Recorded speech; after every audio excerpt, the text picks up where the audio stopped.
JCB on work. ಆರಾಮಾ? ನಮ್ಮ junior ಅಷ್ಟೇ. ನಮ್ಮೂರ ಕಡೆ ಹೆಂಗೆ ಗೊತ್ತಾ, ಆಮೇಲೆ ಹಿಂಗೆ ಪಾಸ್ ಆಗ್ತಾಯಿದ್ರು ಹಿಂಗೆ ಹಾಯ್ ಅಂದ್ಬಿಟ್ರೆ ಮುಗ್ದಾಯ್ತು, ಎಲ್ಲ ಕೇಳಾಯ್ತು ವಿಚಾರಿಸಾಯ್ತು ಅಂತ. ಆದರೂ JCB ವರ್ಕ್ ಮಾಡಿ ನೋಡೋದೇ ಒಂಥರ ಚೆಂದ ಅಲ್ವಾ. ನೋಡಿ ಈ ಜಾಗ ಇದೆಯಲ್ಲ, ಇದು ನಮ್ಮೂರಲ್ಲಿ ಕಣ್ವೆ ಬಸಪ್ಪ ಅಂತ ಕರೀತಾರೆ ಇದಕ್ಕೆ, ಓಕೆನಾ. ಸೊ ಇಲ್ಲಿ ನೋಡಿ ಬಸಪ್ಪನ ಲಿಂಗ ಇದೆ ಇಲ್ಲಿ, ಹೊಸದು ಹಾಕಿದ್ದಾರೆ ಅನಿಸುತ್ತೆ. ಮೊದಲಿದ್ದಿದ್ದು ಅದು ಆ ಕಡೆ ಸೈಡಲ್ಲಿ ಇದೆಯಲ್ಲ, ಅದು ಮೇ ಬಿ ಭಿನ್ನ ಆಗಿರಬೇಕು ಅನಿಸುತ್ತೆ.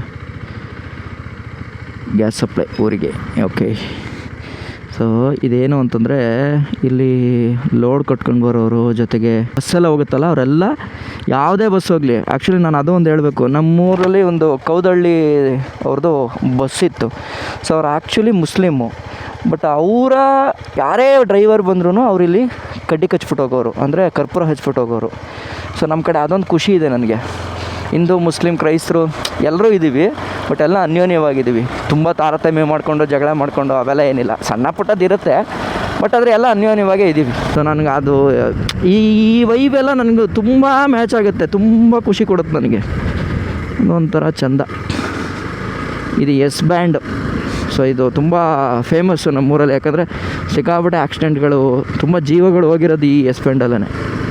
ಅಂದರೆ ರ್ಯಾಸು, ನೆಗ್ಲಿಜೆನ್ಸಿ ಇವೆಲ್ಲದರ ಕಾರಣದಿಂದಾಗಿ ಒಂದಷ್ಟು ಆಕ್ಸಿಡೆಂಟ್ಗಳಾಗಿದೆ.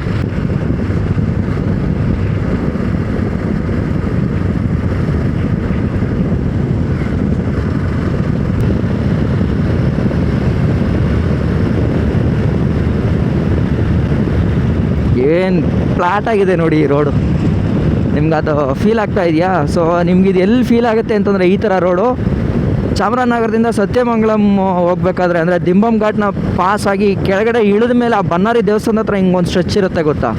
ಸೊ ಬಟ್ ಅದು ಸ್ವಲ್ಪ ದೊಡ್ಡದಾಗಿರುತ್ತೆ, ಕಾಡು ಹಸಿರಾಗಿರುತ್ತೆ, ಇದೊಂದು ಸ್ವಲ್ಪ ಕಡಿಮೆ. ನೀವು ನೋಡಿದ್ರೆ ಅದು ಆ ಫೀಲ್ ವೈಬ್ ಸಿಗುತ್ತೆ ಇಲ್ಲಿ.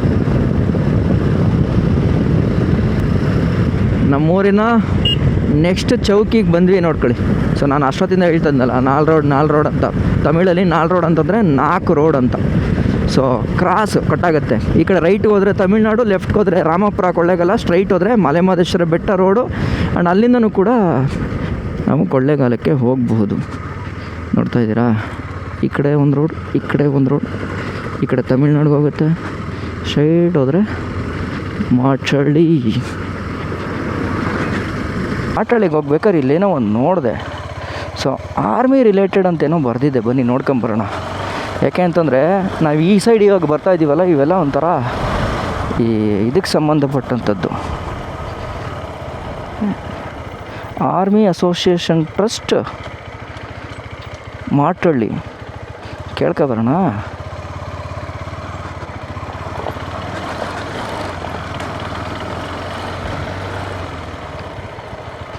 ಸರ್ ನಮಸ್ತೆ, ಏನು ಸರ್ ಇದು? ಓಕೆ.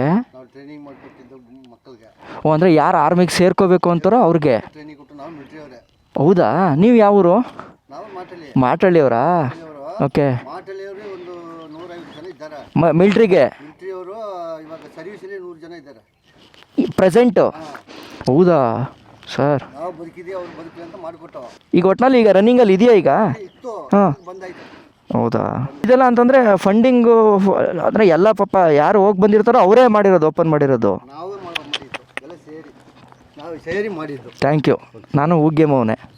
ನಾವೇ ಮಾಡಿದ್ದು, 5 ಜನ ಹೋಗಿದ್ದಾರೆ ಪಾಪ. ಈಗ ಹಂಗಾರೆ ಇಲ್ಲೆಲ್ಲ ಟ್ರೈನಿಂಗ್ ನಡೀತಾ ಇತ್ತಾ ಫಸ್ಟು? ಹುಡುಗರು ಇದ್ರು, ಆಮೇಲೆ ಸ್ವಲ್ಪ ಇದಾಯ್ತಲ್ಲ ನೋಡು. ಇವಾಗಲೂ ಏನಾದ್ರು ಕ್ಲಿಯರ್ ಆದರೆ ಮಾಡ್ಬೋದು, ಏನು ತೊಂದರೆ ಇಲ್ಲ. ಆ್ಯಕ್ಚುಲಿ ನಾನು ಎಲ್ಲೆಲ್ಲಿ ಹೋಗಿದ್ದೀನಿ ಗೊತ್ತಾ? ತವಾಂಗಕ್ಕೆ ಬೈಕಲ್ಲಿ ಹೋಗಿದ್ದೀನಿ.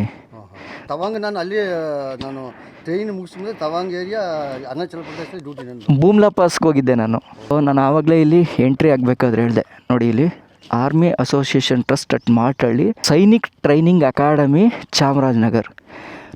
ನೋಡಿ ನಮ್ಮೂರು ಇಷ್ಟು ಕಾಡಿನ ಒಳಗಡೆ ಇದೆ. ಅದೇ ದೇಶ ಪ್ರೇಮ ಅಂತ ಬಂದಾಗ ನಮ್ಮೂರಿನ ಕೊಡುಗೆ ಅಂದರೆ ನಮ್ಮ ಭಾಗದ ಈ ಕೊಡುಗೆ ಇದೆಯಲ್ಲ, ಅದು ಅಲ್ಟಿಮೇಟು. ಯಾಕೆ ಅಂತ ಹೇಳ್ತೀನಿ ಕೇಳಿ.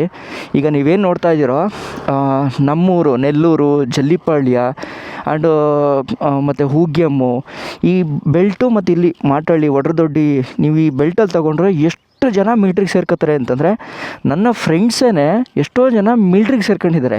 ಇವನ್ ನೀವು ಹೋದ್ಸಲ ಸ್ಪಿಟಿ ರೈಡ್ ನೋಡಿತ್ತು ಅಂತಂದರೆ ಶಿಮ್ಲಾದಲ್ಲಿ ನಾನು ನನ್ನ ಫ್ರೆಂಡನ್ನು ಮೀಟ್ ಮಾಡೋಕ್ಕೆ ಹೋಗಿದ್ದೆ, ರೇವಂತ್ ಅಂತ. ನನ್ನ PUC ಬ್ಯಾಚಲ್ಲಿ ಎಷ್ಟೋ ಜನ ಮಿಲ್ಟ್ರಿಗೆ ಸೇರ್ಕೊಂಡವ್ರಿದ್ದಾರೆ. ಸೊ ನಮ್ಮ ಮಾಟಳ್ಳಿಯ ಈ ಸೈನಿಕ್ ಅಕಾಡೆಮಿ ಏನಿದೆಯೋ, ಟ್ರೈನಿಂಗ್ ಅಕಾಡೆಮಿ, ಇದಕ್ಕೆ ಒಂದು ಹ್ಯಾಟ್ಸ್ ಆಫ್ ಹೇಳ್ತಾ, ಯಾರ್ಯಾರು ಸರ್ವಿಸ್ ಮಾಡಿದ್ದೀರೋ ಮತ್ತು ಈಗ ಸರ್ವಿಸ್ ಮಾಡ್ತಾಯಿದ್ದಾರೋ ಎಲ್ಲರಿಗೂ thank you sir. Thank you so much sir. ನಾನು ಆ್ಯಕ್ಚುಲಿ ಸಿವಿಲ್ ಇಂಜಿನಿಯರಿಂಗ್ ಮುಗಿಸ್ದೆ, ಅದಾದಮೇಲೆ ವರ್ಕ್ ಮಾಡಿದೆ, ಅದಾದಮೇಲೆ LLB ಮಾಡಿದೆ, ಈಗ ಲಾಯರಾಗಿ ಕೆಲಸ ಮಾಡ್ತಾಯಿದ್ದೀನಿ. ಹಾಂ, ಉಗ್ಯಮಿಂದ ಶುರು ಮಾಡಿ Bengaluru, Nepal, China, Kyrgyzstan, Uzbekistan, Russia, ಯುರೋಪೆಲ್ಲ ಮುಗಿಸಿ ಪ್ಯಾರಿಸಿಂದ ಲಂಡನ್ನು ಇದೇ ಬೈಕಲ್ಲಿ. Total 20,600 kilometre. ದೇವರ ಒಂದು ಭಾಗ್ಯ ಕೊಟ್ಟಿದ್ದಾರೆ. ಹೌದು ಹೌದು, ಮಾಡಬೇಕಂದ್ರೆ ಒಂದು ಕರೆಕ್ಟ್ ಸರ್. ಆ ಟೈಮಲ್ಲೇ 84ಅಲ್ಲೇ ನಿಮಗೆ ಮಿಲ್ಟ್ರಿಗೆ ಸೇರ್ಕೋಬೇಕು ಅನ್ನೋದು ಫಸ್ಟ್ ಎಲ್ಲಿ ಬಂತು? ಅಷ್ಟು ನಮ್ಮ ಇದು ಮಲ್ಟಿಲಿ ಇಲ್ಲಿಯೇ ಬಂದು ಹುಡುಗರು ಎಲ್ಲ ಸೇರಿಕೊಂಡು ಒಂದು ಇದು ಸಂಘಕ್ಕೊಂಡಾಗಿದ್ದರು. ಓಕೆ. ಆವಾಗ ನೋಡ್ಬಿಟ್ಟು ಬೇರೆ ಕೆಲಸ ಏನಿತ್ತು ಹಾಗೆ ಹೋಗೋಣ ಅಂತ ಆವಾಗೆಲ್ಲ 8th ಸ್ಟ್ಯಾಂಡರ್ಡ್ ತಗೊಂಡ್ರು. ತುಂಬ ಆಸೆ ಇತ್ತು ಸರ್ ನನಗೂ. ನಾನು ಇಲ್ಲಿ ನೀರು ಕಟ್ಟುವಾಗ ಈ ಮಮ್ಟಿ ಇದೆಲ್ಲ ಅದನ್ನ ಏನು ನೋಡ್ತಿದ್ದೆ. ನನ್ನ ಆಸೆ ಓ, ಗನ್ ಹಿಡ್ಕೊಂಡು ಹಿಂಗೆ ನಮ್ಮ ಏರಿ ಕಡೆ ತೋಟ, ನಮಗೆ ಇರೋ ಸ್ಥಳ ಏರಿ ಕಡೆ. ಅವಾಗ ಬೋರ್ವೆಲ್ ಇರುವಾಗ ಚಿಕ್ಕ ವಯಸ್ಸಲ್ಲಿ ಹೊಡೆದ್ರೆ ಹೆಂಗಾಯ್ತು ನೋಡೋಣ ಹಂಗಂತ ಪ್ಲಾನ್ ಇತ್ತು ನನಗೆ. ಒಂದು ವೆರಿ ಜನ ಹೋಗಿದ್ದು 2 ಚೆನ್ನಾಗಿ ಸೆಲೆಕ್ಟ್. ಅವಾಗ 84. Sir thank you. ಬರಲಾ? ಎಸ್, ಸಿಗೋಣ. ಹಾಂ, ಬಾಯ್ ಬಾಯ್. ಯೋಚನೆ ಮಾಡಿ, ಇಂಥ ಕಾಡು ಗುಡ್ಡ ಪ್ರದೇಶದಲ್ಲಿ ಒಂದು ಮಿಲ್ಟ್ರಿ ರಿಲೇಟೆಡ್ ಮಾಡ್ತೀವಿ, ನಮ್ಮ ಹುಡುಗರುಗಳಿಗೆ ನಾವು ಸೈನಿಕರಾಗೋಕ್ಕೆ ಒಂದು ಟ್ರೈನಿಂಗ್ನ ಕೊಡ್ತೀವಿ ಅಂತ ಅಂದ್ಕೊಂಡು ಮಾಡಿದ್ದಾರೆ ಅಂತಂದರೆ ನಿಜ. ಅದರಿಂದ ಯಾರ್ಯಾರು ಇದ್ದಾರೋ ಸರ್, ನಿಮ್ಮೆಲ್ಲರಿಗೂ ದೊಡ್ಡ ಸಲ್ಯೂಟು ಸರ್. ಮತ್ತು ಇನ್ನೊಂದು SMR ಬಸ್ ಬಂತು. ನಾನು ಹೇಳಿದ್ನಲ್ಲ, ನಮ್ಮೂರಿಗೊಂಥರ ಜೀವನ ನರನಾಡಿನೇ ಇದು SMR. ಮೊದಲು JTS ಅಂತ ಇತ್ತು, ಅದಾದಮೇಲೆ SMR ಅಂತ ಆಯಿತು. ನೀವು ನೋಡ್ತಾ ಇದ್ದೀರಾ ಅದೊಂದು ಶೇಡ್ ನೋಡಿ, ಎಷ್ಟು ಸಗದಾಗಿದೆ ಊರ್ದು ಅಂತ ನೋಡಿ. ಚರ್ಚು ನಮ್ದು ಆ್ಯಕ್ಚುಲಿ 10th ಎಕ್ಸಾಮ್ ಎಲ್ಲ ಪಬ್ಲಿಕ್ ಎಕ್ಸಾಮ್ ನಾವು ಬರೆಯೋಕ್ಕೆ ಬರ್ತಾ ಇದ್ದಿದ್ದು ಇಲ್ಲಿಗೆ, ಮಾಟಳ್ಳಿಗೆ ಸೆಂಟ್ರ್ ಇದ್ದಿದ್ದೇನು. ಸೊ ಇಲ್ಲಿ ಬಂದು ಎಕ್ಸಾಮ್ ಬರಿಬೇಕಾಗಿತ್ತು ನಾವು. ಕಲ್ಲರೈ ತಿರುನಾಳು ಅಂತ ಒಂದು ಹಬ್ಬ ಮಾಡ್ತಾರೆ ಇಲ್ಲಿ, ಆಯಿತಾ. ಸೊ ಆವಾಗ ಏನು ಸ್ಮಶಾನ ಇದೆಯೋ ಇಲ್ಲೆಲ್ಲ ಇದಕ್ಕೂ ಪೇಂಟೆಲ್ಲ ಬಳಿದು ಪೂಜೆ ಮಾಡ್ತಾರೆ. ಸೊ ತಮಿಳಲ್ಲಿ ಅದು ಕಲ್ಲರೈ ತಿರುನಾಳು. ರೋಡೆಲ್ಲ ಸಕ್ಕತ್ತಾಗಿ ಆಗ್ಬಿಟ್ಟಿದೆ. ಮೊದಲು ರೋಡ್ ಚೆನ್ನಾಗಿರಲಿಲ್ಲ, ಈಗ ನೋಡಿ ರೋಡ್ ಆದಮೇಲೆ ಏನು ಸಕ್ಕತ್ತಾಗಿದೆ ಅಂತ. ಆಮೇಲೆ ನಮ್ಮ ಕಡೆ ಈ ಥರ ಮದುವೆಗಿದ್ವೆ ಆಯಿತು ಅಂತಂದರೆ ಬ್ಯಾನರ್ ರೋಡ್ಸ್ ಅಂತ ಪದ್ಧತಿ ಇನ್ನೂ ಇದೆ. ನೋಡಿದ್ರೆ ಇಲ್ಲಿ ಚರ್ಚ್ಗಳು, ಚರ್ಚ್ ದೇವಸ್ಥಾನ ಎರಡೂ ಸಿಗುತ್ತೆ. ಆ್ಯಕ್ಚುಲಿ ಈ ಏರಿಯಾ ಎಲ್ಲ ಏನಿದೆಯೋ ನೋಡಿ, ಉನ್ನತೀಕರಿಸಿದ PM ಶ್ರೀ ಸ್ಕೂಲ್, ಕನ್ನಡ ಮತ್ತು ಆಂಗ್ಲ ಮಾಧ್ಯಮ. ಅರೆ, ಗುರಿ ಕೆಟ್ಟದಾದರೆ ಜ್ಞಾನವೂ ಕೆಟ್ಟದಾಗಿರುತ್ತದೆ. ಎಂಥ ಲೈನ್ ಬರೆದುಬಿಟ್ಟಿದ್ದಾರಲ್ಲ. ಗೋಲ್ ಕರೆಕ್ಟಾಗಿರ್ಬೇಕು ಯಾವಾಗಲೂ. ನಮಗೆ ಇಂಟೆನ್ಷನ್ ಕರೆಕ್ಟಾಗಿಲ್ಲ ಅಂತಂದರೆ ಆ ಗುರಿನೂ ಕೂಡ ವ್ಯರ್ಥ ಅಂತ. ನಾನು ಏನು ಹೇಳ್ತಿದ್ದೆ, ಸೊ ಆ್ಯಕ್ಚುಲಿ ಈಗ ನಿಮ್ಗೆ ಇಲ್ಲಿ ಬಂದಾಗ ಏನು ಅನಿಸುತ್ತೆ ಅಂತಂದರೆ, ಏನಪ್ಪ ಇವರು ಬರೀ ತಮಿಳೇ ಮಾತಾಡ್ತಾರೆ, ಏನು ತಮಿಳ್ ಜನ ಅನ್ನೋ ಥರ ನಿಮ್ಗೆ ಫೀಲ್ ಆಗ್ಬೋದು. ಕರೆಕ್ಟಾ? ನಾನು ನಿಮಗೆ ಸಿಂಪಲಾಗಿ ಹೇಳ್ಬಿಡ್ತೀನಿ. 1956 ಅಂದರೆ ಈ ಏಕೀಕರಣ ಆಗೋಕ್ಕಿಂತ ಮುಂಚೆ ಅಪ್ ಟು ಇಲ್ಲಿಂದ ಕೊಳ್ಳೇಗಾಲವರೆಗೂ ಕೂಡ ತಮಿಳ್ನಾಡಾಗಿತ್ತು. ಸೊ ಆಮೇಲೆ ಏನು ಮಾಡುತ್ತೆ ಅಂತಂದರೆ, ಈ ಏಕೀಕರಣ ಆದಂಥ ಟೈಮಲ್ಲಿ ಭಾಷಾವಾರು ವಿಂಗಡಣೆ ಮಾಡ್ತಾರೆ. ಆವಾಗ ಏನು ಮಾಡಿದ್ರು, ಕೊಳ್ಳೇಗಾಲ ಏನಿದೆಯೋ, ಕೊಳ್ಳೇಗಾಲ ಈ ಮಾದೇಶ್ವರನ ಬೆಟ್ಟ ಏನಿದೆಯೋ ಅಲ್ಲಿವರೆಗೂ ಕೂಡ ಕರ್ನಾಟಕಕ್ಕೆ ಸೇರಿಸ್ಕೋತಾರೆ. ಸೊ ಆವಾಗ ಏನು ಮಾಡ್ತಾರೆ, ತಮಿಳ್ನಾಡಿನ ಈಗಿನ ಊಟಿ ಏನಿದೆಯೋ ಅದು ಮೊದಲು ಕರ್ನಾಟಕ ಆಗಿತ್ತು, ಉದಕಮಂಡಲ ಅಂತ ಕರಿತಾಯಿದ್ರು. ಸೊ ಅದನ್ನು ಕೊಟ್ಬಿಟ್ಟು ನಮ್ಮ ಈ ಭಾಗ ಫುಲ್ಲನ್ನು ಏನು ಮಾಡ್ತಾರೆ ಅಂತಂದರೆ ಕರ್ನಾಟಕಕ್ಕೆ ಸೇರಿಸ್ಕೋತಾರೆ. ಸೊ ಹಂಗಾದ್ರೆ ಅಲ್ಲಿವರೆಗೂ ತಮಿಳ್ನಾಡು ಆಗಿತ್ತಲ್ಲ. ಸೊ ಅದಕ್ಕಿಂತ ಒಂದು ಇನ್ಸಿಡೆಂಟ್ ಇದೆ ನಿಮಗೆ, ಅದು ಅಲ್ಲೊಂದು ಇನ್ಸಿಡೆಂಟ್ ಇದೆ, ಹೇಳ್ತೀನಿ. ಸೊ ಆವಾಗ ಈ ಏರಿಯಾದಲ್ಲಿ ಪಾಪ ಇವರೆಲ್ಲ ಯಾರೂ ಜಾಸ್ತಿ ಇರಲಿಲ್ಲ, ಆಯಿತಾ. ಸೊ ಯಾಕಿಲ್ಲಿ ಯಥೇಚ್ಛವಾಗಿ ತಮಿಳು ಯಾಕಿಲ್ಲಿ ಮಾತಾಡೋ ಜನ ಸಿಗ್ತಾರೆ ಅಂತ ನಿಮ್ಗೆ ಕೇಳೋದಾದರೆ, ಈಗ ನೀವು ಮೇಟೂರು ಡ್ಯಾಮ್ ಏನು ನೋಡ್ತಿರೋ, ಆ ಮೇಟೂರು ಡ್ಯಾಮ್ ಕಟ್ಟಂಥ ಟೈಮಲ್ಲಿ ಅದರ ಹಿನ್ನೀರಿನಲ್ಲಿ ಅಂದರೆ ಬ್ಯಾಕ್ ವಾಟ್ರಲ್ಲಿ ಇದ್ದಂಥ ಒಂದಷ್ಟು ಊರುಗಳು ಮುಳುಗಡೆ ಆಗುತ್ತೆ. ಆವಾಗ ಸರ್ಕಾರ ಏನು ಮಾಡುತ್ತೆ, ಬ್ರಿಟಿಷ್ ಟೈಮಲ್ಲೇ ಅಲ್ಲಿರೋರನ್ನೆಲ್ಲ ಈ ಕಡೆಗೆ ಸ್ಥಳಾಂತರ ಮಾಡುತ್ತೆ, ಅಂದರೆ ಈ ಜಾಗನ ಕೊಡುತ್ತೆ. ಆವಾಗ ಇದು ತಮಿಳ್ನಾಡಾಗಿತ್ತು. ನಿಮಗೆ ಸಿಂಪಲಾಗಿ ಅರ್ಥ ಆಗುತ್ತೆ ಅದು. ಸೊ ಆ ಟೈಮಲ್ಲಿ ಇಲ್ಲಿಗೆ ವೆಕೇಟ್ ಆದಂಥ ಜನ, ಅದಕ್ಕೆ ಏನಾಗ್ತಾ ಇದೆ ಅಂತಂದರೆ ಇವತ್ತಿಗೂ ಕೂಡ ಆ ತಮಿಳಿನ ಒಂದು ಸೆಲೆ ಇಲ್ಲಿ ಇದೆ.